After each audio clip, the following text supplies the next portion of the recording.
Hey, Paul Rabelais here. I want to address some of the estate issues that are involved when husband and wife get married later in life. It's their second marriage. They each have perhaps children from a prior marriage. Perhaps one or both of them have accumulated some significant assets, prior to the marriage.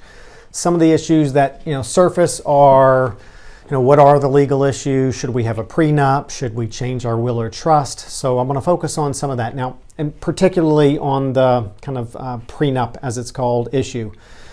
Not going to get too much into the if we get divorced issues, but to get that one out of the way without a prenup,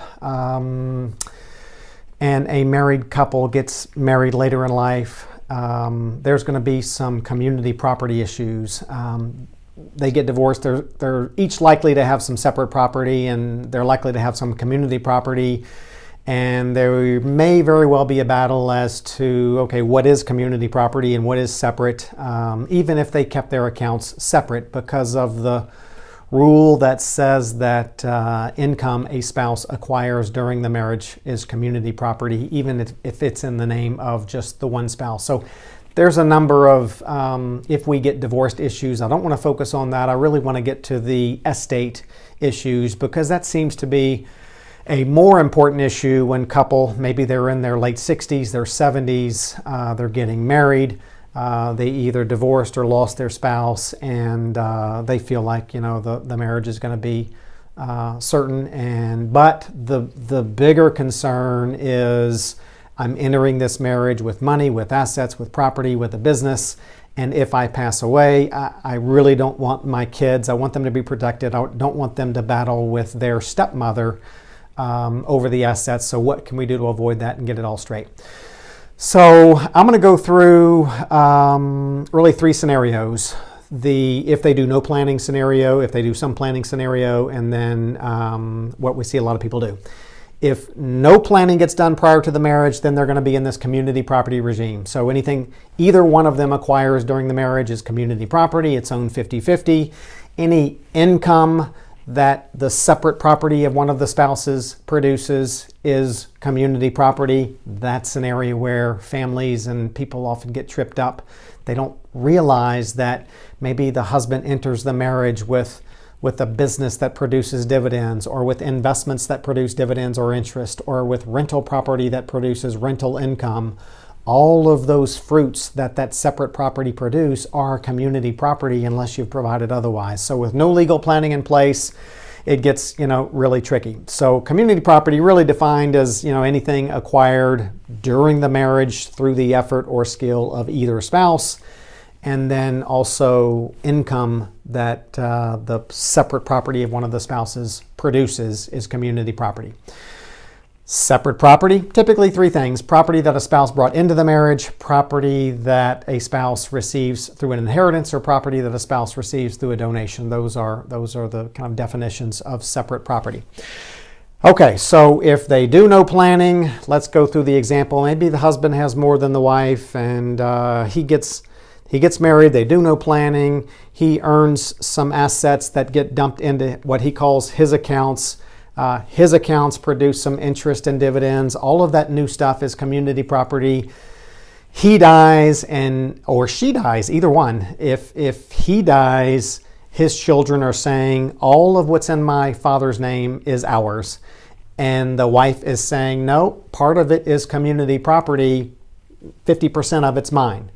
Or if she dies first, maybe her kids are saying, we want some of those assets that are in the name of our stepfather because it's community property. So big problems, fights, squabbles, nobody wins, everybody's got lawyers, so big trouble. Okay, so what are some of the things that people do? Well, some people take a kind of a little bit of a step because a spouse can sign what's called a declaration reserving the fruits of the separate property as his or her separate property. So now husband who has some assets, he gets married, he's got some commercial property, or he's got some rental property, or he's got some investments that produce income.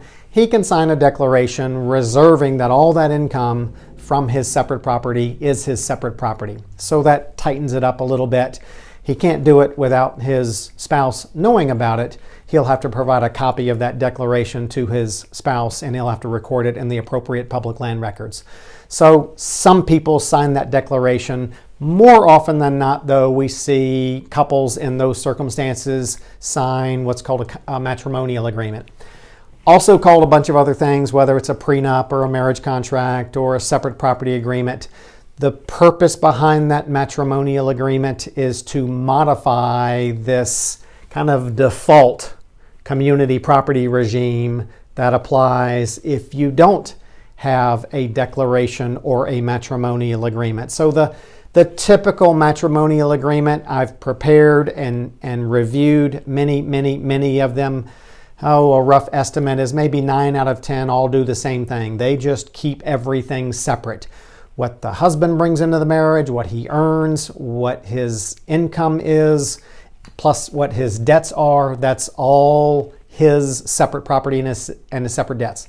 Same thing with the wife. What she brings into the marriage would have been separate property anyway, but what she earns, acquires, receives income from, all of that stuff will be her separate property and her separate debts as well. So there is no community property. Each has their own stuff. So it's pretty clear when one of them dies, what's in his name is his, what's in her name is hers. There were no community assets. There were no community debts. And sometimes that helps clarify who owns what when one or both spouses pass away. Now that matrimonial agreement typically, again, executed by both spouses prior to the marriage. It's much easier to do it prior to the marriage. After the marriage, it's just you got to go through a bunch of red tape. Done prior to the marriage, signed by both spouses, recorded in the appropriate public real estate records. And then the next step is the when one or both dies, where's stuff gonna go, legal planning through wills and trusts. So that's a separate discussion, but I just wanted to focus on that issues. Second marriage, one or both spouses bringing assets into the marriage, one or both spouses coming into the marriage already with children. They can do no planning. The community property rules often don't apply the way they intended. A spouse can sign a declaration reserving the income from his or her separate property as a separate property. And then commonly, though, that matrimonial agreement just keeps things separate so that there is no confusion and is no community property and wondering whether each spouse has an interest in the accounts that are in the name of one or both of the spouses. So be aware, just those are some of the issues that come up with people getting married later in life. Hope that helps. Again, these are all of the Louisiana rules. If you live in a state outside of Louisiana, you want to make sure you speak with someone in your state who understands and can educate you on what those rules are.